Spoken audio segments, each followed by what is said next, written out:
नमस्कार, मैं हूं सीए रमेश प्रभु, अध्यक्ष महाराष्ट्र सोसाइटीज वेलफेयर एसोसिएशन। रोज की तरह आज भी मैं real estate news and stories में आपको स्वागत करता हूं। आज मैं एक ऐसे क्रांतिकारी निर्णय जो महाराष्ट्र गवर्नमेंट ने लिया है वो मैं लेके आया हूं। ये क्रांतिकारी निर्णय क्या है?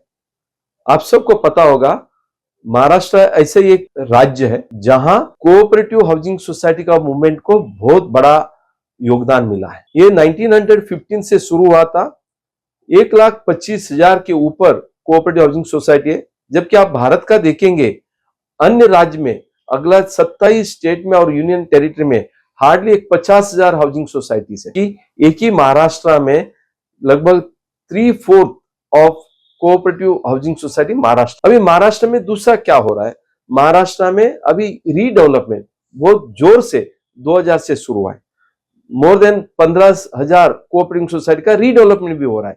लेकिन ये रीडेवलपमेंट जो भी हो रहा है वो बिल्डर के तरफ से हो रहा है। लेकिन क्या जिस तरह से कोऑपरेटिव हाउसिंग सोसाइटी मूवमेंट, जो लोग इकट्ठा आके एक अपना खुद का हाउसिंग सोसाइटी बनाते थे, जमीन लेते थे, आर्किटेक्ट को अपॉइंट करते थे, कॉन्ट्रैक्टर को अपॉइंट करते थे, पैसा इकट्ठा करते थे, 20% पैसा अपना इकट्ठा करते थे और 80% कर्जा लेके पूरी तरह से अपना खुद का हाउसिंग सोसाइटी बना के कंस्ट्रक्शन करके लोगों को घर देते थे। इससे क्या होता था? लोगों का मिडलमैन नहीं था, सस्ता का घर मिलता था, अच्छा घर मिलता था। इसी तरह से पहला कोऑपरेटिव सोसाइटी जो अक्का एशिया में हुआ है वो है राव बहादुर तालमकी साहब, जो एक एनकेजीएसबी कम्युनिटी के हैं, नॉर्थ कैनरा का एक चित्रपुर सारस्वत कम्युनिटी का है। ये लोगों ने आके पहला सोसाइटी बनाया, Saraswat cooperative housing society limited. 1915 में, 110 साल पहले, ये गिरगांव में आज भी वो हाउसिंग सोसाइटी खड़ी है, रीडेवलपमेंट में गई नहीं। लेकिन 2000 के बाद जब रीडेवलपमेंट का दौरा शुरू हुआ, बहुत सारा सोसाइटी रीडेवलपमेंट, मान लो 15,000 हाउसिंग सोसाइटी रीडेवलपमेंट में गया है, उसमें से सिर्फ 20 से 25,000 जो हाउसिंग सोसाइटी वो सेल्फ रीडेवलपमेंट में गए, बाकी सब बिल्डर के थ्रू है।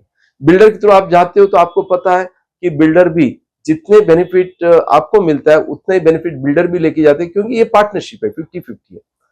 तो यदि आपको लगता है कि आपका सोसाइटी का रीडेवलपमेंट आपको खुद को करना है, गवर्नमेंट ने अभी तक कोई कायदा कानून नहीं बनाया था, लेकिन पहली बार महाराष्ट्र गवर्नमेंट देवेंद्र फडणवीस मुख्यमंत्री के नेतृत्व के अंदर, एकनाथ शिंदे साहब का हाउसिंग डिपार्टमेंट, यूडी डिपार्टमेंट का नेतृत्व के अंदर हमें दिखाई दिया कि सेल्फ रीडेवलपमेंट करने के लिए एक नया अथॉरिटी अपॉइंट किया, जिसका नाम है सेल्फ रीडेवलपमेंट और cluster redevelopment authority.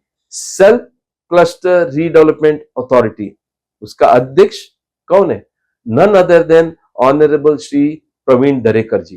Praveen Darekar ji MLC है बीजेपी के तरफ से। वो एक नेता है, गठ नेता है बीजेपी का, और मुंबई बैंक जो एक नोडल बैंक है सेल्फ रिडेवलपमेंट के, उसका अध्यक्ष है। उनका अध्यक्ष के अंतर्गत एक अच्छा रिपोर्ट बनाया था 13 सितंबर 2019 का, जो सर्कुलर है सेल्फ रिडेवलपमेंट का। तो 20 मुद्दा था, वो मुद्दा कैसे इंप्लीमेंट हो सकता है उसके ऊपर देवेंद्र फडणवीस जी हाउसिंग डिपार्टमेंट के माध्यम से उनका नेतृत्व के अंदर एक रिपोर्ट मंगाया था। वो रिपोर्ट कैबिनेट में अप्रूव किया।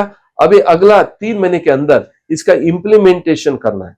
इसमें महत्वपूर्ण एक मुद्दा था, सेल्फ रिडेवलपमेंट की एक अथॉरिटी अपॉइंट करना चाहिए। और आपने यदि देखा हाउसिंग पॉलिसी ऑफ महाराष्ट्र 2025, उसमें भी सेल्फ रिडेवलपमेंट के लिए एक प्राधिकरण या एक अथॉरिटी बनाने का वादा किया था। उस वादा के हिसाब से 29 सितंबर 2025 को महाराष्ट्र गवर्नमेंट ने अपना जीआर निकालते हुए ऑनरेबल श्री प्रवीण दरेकर जी को उस सेल्फ रिडेवलपमेंट या क्लस्टर रिडेवलपमेंट अथॉरिटी का अध्यक्ष बनाया। इसका ऑफिस किधर होगा? नेचुरली हाउसिंग डिपार्टमेंट का जो एक बहुत अच्छा डिपार्टमेंट है, Maharashtra housing and area development authority, वो है माडा। माडा को एक नोडल एजेंसी बनाया। माडा को ये बताया गया कि उनका ऑफिस देना, स्टाफ देना, उनका देखभाल करना, और महत्वपूर्ण जो अथॉरिटी का जो चेयरमैन है ऑनरेबल श्री प्रवीण दरेकर जी, उनको राज्य मंत्री का दर्जा दिया है।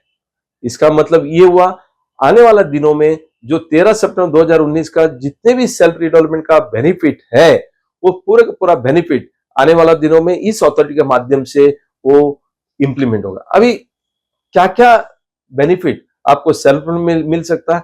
एक, आपको प्रोजेक्ट लोन मिल सकता है हाउसिंग सोसाइटी के नाम से, वो सिंपल रेट ऑफ इंटरेस्ट होगा, मॉरिटोरियम होगा 2 साल से लेके 3 साल तक, हो सकता है कुछ जगह में 4 साल भी होगा। फिर इसके बाद आपका जो प्रीमियम भरना है उसमें आपको लगभग 10% डिस्काउंट मिल सकता है, additional 10% additional area without any expenses housing society के जो एग्जिस्टिंग मेंबर को मिल सकता है, एडिशनल 10%। उसके बाद प्रीमियम में 10% कम हो सकता है, लैंड अंडर कंस्ट्रक्शन का जो टैक्स है एलयूसी बोलते हैं वो माफ होगा, और जितने भी प्रीमियम है उसमें 10% कम है, और आपको जो पेमेंट प्रीमियम करना है वो लगभग 5 साल तक मुदत मिलेगा। वो पेमेंट जब प्रीमियम करेंगे उसके ऊपर 8.5% इंटरेस्ट जो बिल्डर को लगता है वो इंटरेस्ट आपको नहीं लगेगा। रीडेवलपमेंट का जो भी डिस्प्यूट रिजॉल्व करने के लिए अथॉरिटी होगा, और आपको अलग अलग डेवलपर, आर्किटेक्ट, इंजीनियर उनका पैनल होगा, डिस्प्यूट रिजल्यूशन मैकेनिज्म होगा, मॉनिटरिंग मैकेनिज्म होगा, और वन विंडो क्लियरेंस होगा। और महत्वपूर्ण, आपको महाराष्ट्र स्टेट फाइनेंस कॉर्पोरेशन है या महाराष्ट्र स्टेट कोऑपरेटिव बैंक है, मुंबई बैंक है, और अन्य अलग अलग बैंक से, नेशनलाइज बैंक से, कोऑपरेटिव बैंक से आपको लोन भी मिलने का एक उम्मीद है। और इस तरह का जो प्राधिकरण बनाया सेल्फ रिडेवलपमेंट और क्लस्टर डेवलपमेंट के लिए, मुझे लगता है आने वाला दिनों में सेल्फ रिडेवलपमेंट बहुत प्रगति करेगी, लोग इसमें काम करेंगे, क्योंकि जितने जितने हमने प्रगति देखा, जहां जहां अथॉरिटी अपॉइंट किया, जहां जहां लॉ एनेबल किया है, उसका प्रगति हुआ है। सेल्फ रिडेवलपमेंट आने वाला दिनों में एक बहुत बड़ा कदम महाराष्ट्र में होने वाला है। कई लोगों का सवाल था, क्या ये सिर्फ मुंबई के लिए है या महाराष्ट्र के लिए? ये पूरा पूरा जो अथॉरिटी हाउसिंग डिपार्टमेंट से हुआ है, ये अक्का महाराष्ट्र के लिए। ये जो ऑनरेबल श्री प्रवीण दरेकर जी जो अध्यक्ष है, वो अक्का महाराष्ट्र के लिए सेल्फ रिडेवलपमेंट, वो पुणे में हो, नासिक हो, नवी मुंबई में हो, पालघर, थाना या नागपुर, संभाजी नगर हो, जहां जहां रीडेवलपमेंट होने वाला है, पूरा का पूरा रीडेवलपमेंट को, सेल्फ रिडेवलपमेंट को, और खास करके समूह redevelopment, that is cluster redevelopment, group redevelopment, इसको पूरा का पूरा प्रगति आने वाला दिनों में इस अथॉरिटी के माध्यम से आपको देखने को मिलेगा। मैं आपको पूरा शुभकामना देता हूं। आपको ये वीडियो कैसा लगा, आप इसको लाइक करिए और कमेंट करिए, ताकि और क्या जानना चाहते हो। आपका सेल्फ रिडेवलपमेंट का जो जीआर है वो हम आपको डिस्क्रिप्शन में अपलोड किया है, आप इसको ज्यादा से ज्यादा लोगों को शेयर करिए, इसको सब्सक्राइब करिए, ताकि आने वाला दिन में ऐसे वीडियो आपके लिए मैं लेके आते रहूंगा। खूब खूब धन्यवाद। Thank you very much.